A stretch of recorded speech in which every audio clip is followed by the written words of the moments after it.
Welcome everyone to the Proven Knowledge Podcast. I'm your host, Anthony Church. I'm a music producer from Northeast Ohio. I began this weekly interview series to give you different perspectives from artists, producers, engineers, and other individuals in the music industry. In each episode, we touch on not only what has helped the person succeed, but we also touch on what has shaped them into the person that they are today. I hope you're able to gain some real proven knowledge from the show, and that it helps elevate you on your own journey to success as well. Let's get into it. Going on, everyone. Welcome to episode 209 here on the Proven Knowledge Podcast. Today, I welcomed a singer-songwriter from the UK. Her name is Cyan. We initially got connected, I believe, in 2021 or 2022, somewhere in there. On social media, I have been staying up to date with what she's been doing. And she dropped an EP in 2023 called The Butterflies Died. Today I had her on this episode to discuss that EP, as well as how she got into music, what she's been doing since making that initial decision to become an artist. We had a lot of cool discussions about, taking time to live life, which is something we've talked about on this show before, but what that means to her. Also being able to release things with intention as opposed to just following what the trends are, and how she aims to keep doing that as an artist as she continues to release music and elevate and get better. She talked about the new EP that she's working on, actually 2 EPs that you can expect very soon, either later this year or next year. So she's got a lot of cool things in the works. We also talked about the process behind The Butterflies Died, what went into that, the collaborators she worked with, all that good stuff. So I hope you guys enjoy this one. A lot of cool life advice in there as well. And without further ado, let's get into it. So welcome everyone to episode 209 here on the Proven Knowledge Podcast. Today begins pretty much a run of different artists from the UK. We're going to be interviewing a lot more people overseas starting this month. And I'm excited for the first guest today. Singer-songwriter, someone who I've known at least for the last couple of years, been keeping up with what she's been doing. Cyan, welcome to the show. How are you doing? Hello, I am great. I'm really great. Yeah. How are you doing? I'm doing great. And like I said, thank you for being here today. And I know we've talked about it for a while about doing this, and I'm happy to have you here. And we usually have the guest give some info. Pretty much just the basics. How did you get into music initially? And just kind of introduce yourself for those that might not know you and what you do. Okay, great. So, hi guys, anyone listening or watching me. My name is Cyan. I am a singer-songwriter from South London. And yeah, do you want me to say how I got into it and stuff? Or yeah, you can, whatever you want, whatever you feel is a proper introduction for you. Oh, okay, great. So I got into music. Music's been kind of that one thing that I couldn't escape. When I was younger, I always had a talent for music. I even thought about getting into performing arts. But then I thought, it's not a lucrative thing to do. I was a very academic person at the time, and I just thought, you've got a talent, but, so what type of thing. And again, it was just one of those things that I couldn't escape. What I wanted to do changed so much throughout, obviously, me growing up and even me now. But that one thing that has stayed is music. I decided that I wanted to go to college when I was 16, so not university, college, for a couple years, and I did a vocal artist course to actually see whether I really wanted this. It's so nice in your head to have this idea of what you want to do until you actually get into the thick of it and understand what it really is. So I decided, I want to do this, and once I finish my studies, I'm going to go full in, and that's exactly what I've done so far. Well, that's awesome. And I know a super big part of, I think, just anybody trying to get into the arts or music in general is what you just talked about, which is making that decision. But then I feel like when you start, it's the hardest part. You know what I mean? Because I feel like that's where a lot of people, it's kind of like make or break. Like they might give up pretty easily once they begin because they find out the amount of work that it takes. There's a lot of work in just getting better too before you even put music out there.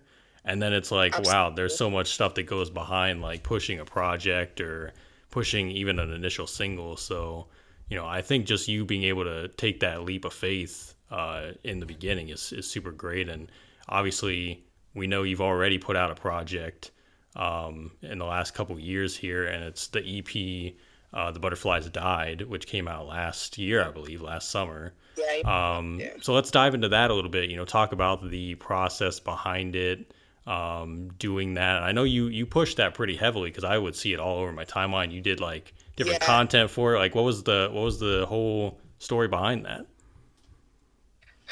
Right. So essentially, I was working with a producer called Ashley, fantastic, great guy, who's also part of a group called Raksu. I was working with Ashley and Jamal. And Ashley, me, and Jamal have collaborated a bit before. And I kind of wanted to ask him to be my producer, but I just didn't know what he was going to say. And turns out we were thinking the same thing at the same time. So he was like, why not? Let's make an EP. And I was like, hey, cool. I'm going on holiday. And it was all very fast because he gave me the dates and I was like, oh, like, okay, cool. Like, I want to make an EP, but flipping out, I don't know what to talk about. And as soon as I came back from Portugal, we had those dates and we literally sat in the studio for like 4 or 5 days every day. EP was done, like, all of the recording was done so fast. It was all done within 4 or 5 days. And it all just came out. Like, I just made songs about just my experiences and stuff like that. And it turns out it all kind of fell into one being a story, which I guess, I don't know, I'm doing it again, so you could call it a fluke, but we'll see. Yeah. But yeah, it all just came together like that. And then I got the inspiration for The Butterflies Died off of, what is that movie? Life of a Teenage Drama Queen. Life or Diary? Confessions. I was gonna say Confessions I'll of a Teenage trust Drama what Queen. you know because I don't know. So. But, okay, right. So, Lizzie McGuire, I think. Yeah, Lizzie. Hilary Someone Duff, called Liz- the Hilary Duff Yes. character. Yeah. Hilary Duff. Yeah. There we go. Hilary Duff was in a movie in the early 2000s called Confessions of a Teenage Drama Queen.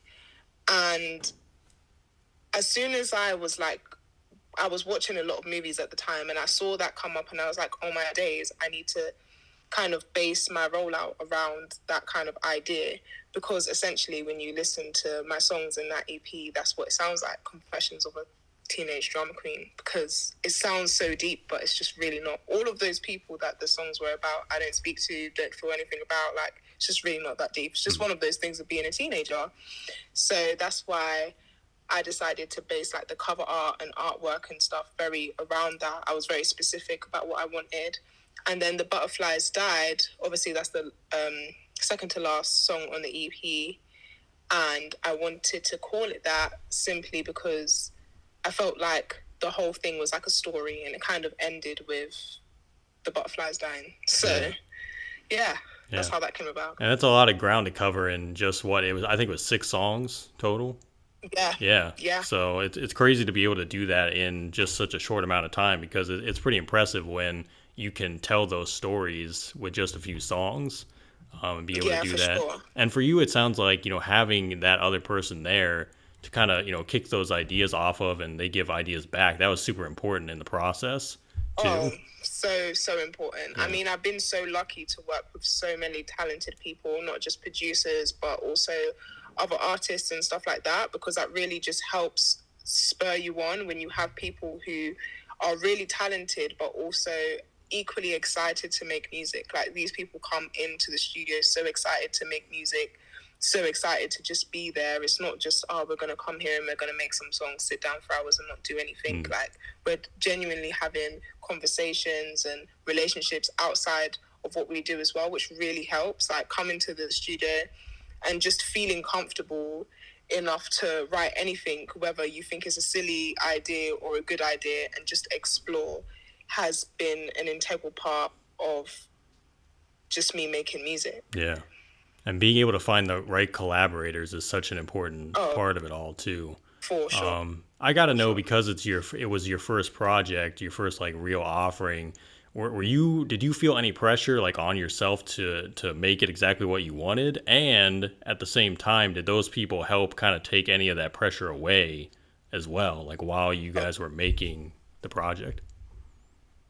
Yeah, I mean, for sure, they took a lot of pressure away, especially Ashley, and Jamal, and just because they've done it before, they still are in a group, so they've done it before, and the people who I had as features were incredibly talented. So I know I didn't really have to, think twice about anything that they were doing. It was pretty straightforward, Yeah. and I didn't put any pressure on myself. Maybe I did put a bit of pressure on myself, but nothing that I can really like properly recall, because it was great in a sense that I'd never released a project before, so I was going into everything completely blind, completely naive, completely like ignorant to so many things, which worked in my favor a lot, Yeah. because you can just go in full guns blazing, and whatever comes out of it comes out of it. And I think that was a good approach. Yeah. And I think that's the biggest thing, is like being able to have fun with it, especially when you're just starting out or just getting that first offering going. Cause it's like, most people, they've either only heard like one or two songs from you because that's all you have out, or you have nothing out like ready to go.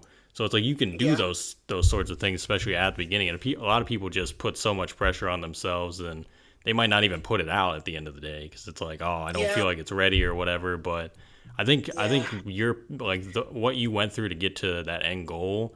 That's probably like the best case scenario, honestly. And you had those people there too. So I'm Yeah. glad to hear that, and to do that all within a week is super impressive, honestly. So, I mean, but that's another thing of the naivety, because yeah, I just thought, cool, I've done all I need to do. But obviously the process for everything in general takes so much longer than a week. Because I'm yeah, thinking, okay, cool, we've recorded this in a week. By the end of the month, everything's tip top. It's gonna be out. This is gonna happen. This is gonna happen. And obviously that's just not how it goes. yeah, But again, great, because then I have that fire in me to like do everything and get everything done. Like, not once disheartened in any way, just full excitement for people to hear the music. And I personally feel like the hardest song to release is always going to be your first song, yeah, and I've already done that. yeah, And I've already gone through my trials and emotions with that first song, and I mean, I hate that song now, but I learned so much from releasing that song, and having that song out in the world. But yeah. yeah. First step's always the hardest part, and then once you're through that, it's like just slowly gets easier and easier. So, but I'm glad to hear that. That's super Yeah. great to have that experience. I imagine, and just moving on from that, like moving on to what you're working on currently. Do you think you've seen kind of an evolution in your process since doing that EP to what you're working on now? Do you think anything's evolved, or you feel like the songwriting process has gotten easier, recording, things like that? How's that been going? Oh, absolutely. Like, I'm so excited to release music again, because I have evolved, not just musically, but as a person. And you're growing older, you have new experiences and stuff like that. One thing that I did feel pressure on is that once I released my EP, I felt a pressure that I needed to continuously release like every month and stuff like that. And I just didn't have that. I had music, but not anything that I was proud enough to say, cool, this is what I want to release in the meantime. And I just don't want to be one of those people that were just releasing music for the sake of it. I want to be very intentional with my releases. And if I'm going to release every month for the next 3 years, every single release I need to be proud of. And I want it to be a true reflection of who I am and my life at the time. And with what I'm making now, it's great, because what I'm experiencing in life is completely different to what I was experiencing when I was like 18, 19, just like 2 years ago. And the things I'm writing about, my melodies, from just traveling to different places in the world, listening to different music, all of that takes a toll. And I never used to understand when artists would talk about taking time to actually live life before they start writing again or before they drop another project. And I completely understand that now, because sometimes you just have nothing to say. Yeah, Like, sometimes you have nothing new to say, and I don't want my music to sound like one long song. You know, I want people to see the evolution and the growth, and through that, I also understood more about myself. Like, some people love dropping singles, some people love dropping summer bangers, some people love dropping ballads near the end of the year. Like, people like and lean into different things. Me personally, I think I'm more of a projects girl. I'm not a fan of dropping singles. I like telling stories. I like doing the whole creative process behind it, to be like, guys, this is how I pieced it together. These are the music videos that I made. This is everything coming together, rather than just random singles about this, random singles about that, which for some people it works and whatever floats your boat. But for me, I was like, in order for what I'm doing to feel fulfilling, that is how I'm going to approach all of my things. Like, I want to be known for releasing amazing projects that are not just musically good, but everything around it is tight, solid, good stuff. Yeah. Hey there, hope you're enjoying the episode so far. I just wanted to take a quick minute out to let you know about a couple different ways that you can support the podcast. One of the ways is by clicking that support the podcast button within your streaming platform. That is if you want to be a monthly supporter of the show. You can contribute either 99 cents, $5, or $10 a month. So that's the first way, and that's the more traditional way that we've had now for the last couple years. The other method that we actually just recently introduced is from our good friends over at Ko-fi. Ko-fi is a virtual tip jar. We have set our limit to a minimum of $10, but you can go make one-time, one-off donations. So if you visit ko-fi.com/the Proven Knowledge Podcast, you'll be able to donate. And all these different forms of donation go towards getting new guests every single week, getting potential sponsors on board to do giveaways, and overall just making the show better for you guys. So if you want to do that Ko-fi link, it's ko-fi.com/the Proven Knowledge Podcast. Otherwise, again, look for that support the podcast button in your streaming platform if you'd like to be a monthly supporter. And I just want to say thank you guys for your contributions. And without further ado, let's get back into the episode. I love that, and especially in kind of the era that we're in now, where you see a lot of people that are on social media, and they especially with independent artists, it's like they want you to follow the formula that they think works, or like you got to release a song every like 60 to 30 or 60 days or whatever, and everybody has to do that. But what it does is it takes the individuality out of the music and out of the process, and to be able to still do exactly what you envisioned in the beginning and not pay attention to that stuff and just be like, I got to do what feels right to me at the end of the day.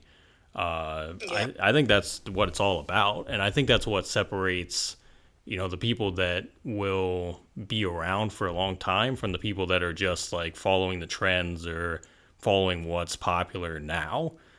Because those people don't always adapt to, the changes in the trends, or they can't keep up, and they have no individuality to say like, I'm going to do my own thing or something unique. And that's just, I've always felt like the artists that stand out the most do that.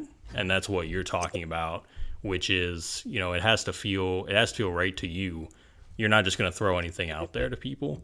So yeah, I think that's super, super vital. And another thing that you mentioned was, traveling, listening to different music, doing those sorts of things, and living life. Which kind of leads me into my next question, which is about, other than music, other than when you're making music, planning the releases, how do you recharge, just kind of set aside time to live life and do those things? And what have you been doing? Like, what places have you been going, and artists you've been listening to? Like, how's that been recently?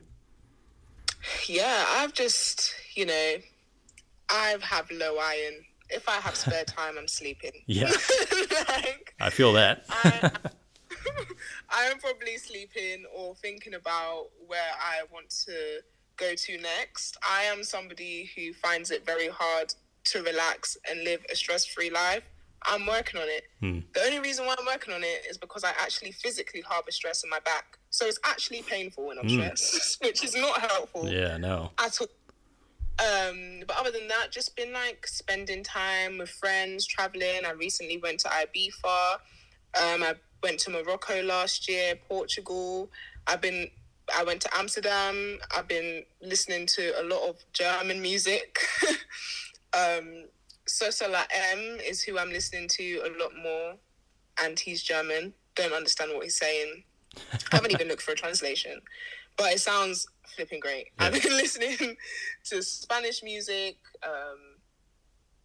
German music, and French music mainly, and then obviously English music, because then it proves that music can transcend any language. Like, it's literally about what something makes you feel. Like, I've literally cried to songs that I have no idea what it means, but I can feel that it means something really like deep, and it obviously touches you. So yeah, that's what I've been doing. Other than that, in general, like, I model, and I'm doing stuff in the film and TV sector. Like, I want to make my own series, my own films and stuff, and be able to soundtrack it with my own music and be able to direct that and stuff like that, which is great music wise because it allows me to express other parts of my creativity rather than just being in a studio and recording. I am the vision behind any visuals that you see of me for the EP. I'm the person who edited and did all of that and did everything. So it's just great because music is kind of that one thing that brings all of the aspects of my creativity together. Yeah. It's kind of like the glue of everything at the end of the day. Yeah. So, yeah. I love what you just said about you're listening to music in different languages, but it still resonates. Because I always think back to how they call music the universal language. Like, it really translates through, like, any barriers. Like, even when you don't understand the lyrics, it's like you feel the emotion that was put into that song. Absolutely. Yeah, so I think that's like a testament to just how powerful it is at the end of the day. And then as artists, like, we can do the same thing for other people, and it just kind of just keeps going. Like, that energy transfer just keeps going. So that's super cool. But I feel what you said about the prioritizing health thing, because it's really a struggle for like everybody in their own way. But I think like the older you get, the more you realize how important it is, because you're like, it feels a little bit harder to get up in the morning sometimes. You're like, this is kind of weird. Like, maybe I should, go on a walk more, or like exercise and do all these other things. But yeah, it's like when you got so much work to do, it's hard to say like, I'm gonna set aside time to do it today, or I gotta get this done by this time. And I think we just gotta do our best and hope for the best at the end of the day. But finding that balance is always a struggle, I think. But yeah, for sure. Yeah. So is there anything that you want to let people know about, maybe something that's coming up or in the works, anything you're excited that might be dropping later this year, this summer? Like, what do you got planned? Yeah, I for sure am going to drop an EP this year. If not two, but I don't want to make any promises. Just know that if I drop only one EP next year, you're going to have an abundance of music next year. I'm not going to stop, basically. And also, most people know me as just like a R&B pop artist. You're going to hear all the aspects of what I'm influenced by in all of my songs. You're going to hear some ballady things. You're going to hear like my heritage is from the Caribbean, so you'll hear influences of that. But I want to just show, it's not even showing that I'm versatile as an artist. I don't feel like I have anything to prove. Like, it's just really not that serious. But just who I am as a person. I hope you can't hear those sirens. I live in London. They're all good. Yeah, it happened. But yeah, what was I saying? Well, a lot of music coming up, EPs. Yes. Yeah. Yes. So, yeah, I don't feel like I have anything to prove in terms of like, this is how versatile I can be. But it's like, this is all of the music that I'm influenced by and listen to that I want to engulf. And I'm a songstress. I also love writing poems as well. So a lot of times I really, really focus on lyrics, especially in my new EP. But now that I've been listening to more often to so much music that I don't understand, I'm now realizing that I don't have to just only focus on lyrics. I want to also touch people who may not even understand what I'm saying. So I need to make sure that that emotion is being conveyed through the mic as well when you're listening. So I'm focusing on so many different elements that I maybe wasn't focusing on as much before. Yeah. So I'm just excited for people to see the evolution of who I am as an artist. Yeah. Well, I'm definitely excited to hear too. And it sounds like a lot of attention to detail on the new stuff too. Yes. So yeah, that's very exciting. For sure. Yeah. And we're down to the last few questions here. These are ones I ask on every episode, and these are more life-related ones right here. And the first one is, if you could go back 10 years ago, maybe give yourself a piece of advice, or maybe not change anything at all, what do you think you would do? I would just say, you're doing fine, babes. It's completely okay. And also, you think being an adult is lit. It's not as lit as you think, babe. That's what I would want to say. Like, you are waiting till you can be like 16, 18. I would be that 12-year-old on Google searching for opportunities, and it'd be like, oh, only people who are 16, only people who are 18. I used to be like, oh, I just want to be an adult. Yeah. I want to be able to go out when I want and come back when I want and live somewhere. I didn't even know bills existed, Yeah. council tax, all of these things. Now I'm an adult. I'm like, oh no, like I would just say it's gonna be calm, keep doing you, because I was always that person that was going out of my way to make things happen and stuff like that. Like that drive, I need a bit of 11-year-old me back, to be fair. But definitely just take it easy, babe. You know, you're going to be an adult like tomorrow. You think, oh, I want to be an adult tomorrow, but you actually are going to be an adult tomorrow, and it's not as late as you think. So just be a kid. That was going to be exactly what I said. I was like, you see your first bill, and then you're like, I want to go back. I want to go back. Like, yeah. All of these things you didn't even know existed. Like, I know you would have to pay rent and all of these things, but like all of these unnecessary taxes. Yeah. All of these bills, you're like, I have to pay for this. This is not free. Forget about it. You don't know until you know, but exactly. Yeah. So. And no one's there to help you. There's not like a helpline where I can get someone to come over and hug me and say, I'm so sorry that you found this out. You just have to pay it. Yeah. Got to keep going. But I like what you said about keeping your inner child there too. I love that. So that's definitely vital. But if we flip that then and we say 10 years from now, where do you think you envision yourself in life, music, all that good stuff? I envision myself being financially comfortable. Woo! And also,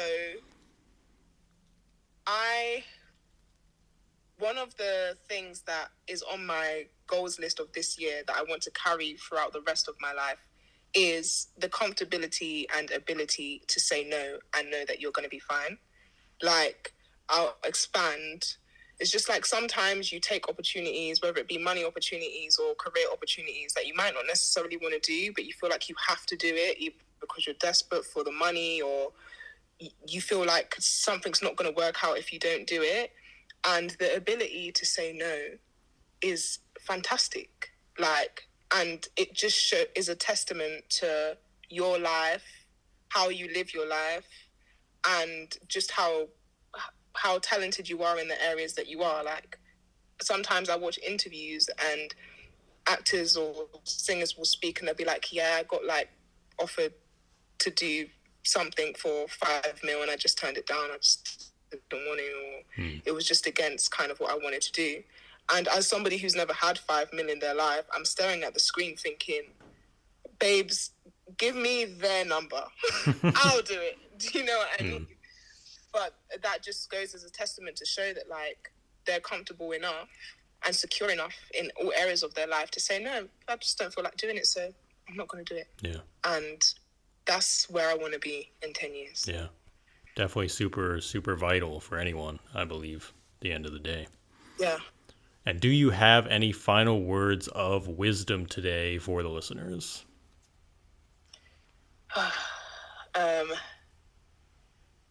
If you are not an adult yet, take your time. It's calm. You're not missing out on anything. And if you are an adult, I'm so sorry. But like, what advice do I have? Just follow what you think is right, and there's always going to be continuous signs that you are going in the right direction. So don't stress about it. Yeah. And keep paying your bills on time, I hope. Oh, yeah. That one. I mean, for sure. I don't know if they have like a reason behind not paying. Yeah. But as a non-criminal, I'm going to say, please do that. Just do your best. Do your best, people. All right. Yeah, exactly. Well, I got to say, again, thank you so much for doing this. I had a good time. I hope you did too, and we'll have to do it again soon. Thank you for having me. Yeah. I love the fact that you've like been supporting me for such a long time, and it's a pleasure to like be on your platform, and the fact that you've just been keeping up with me since like the first time that I've released. So I really appreciate it. Thanks guys for listening today. That was episode 209. We'll be back this time next week. As always, hit that support button on your podcast streaming platform if you'd like to send any funds. And feel free to leave us that 5-star rating if you enjoyed today's episode. So we'll see you then. Thanks everyone.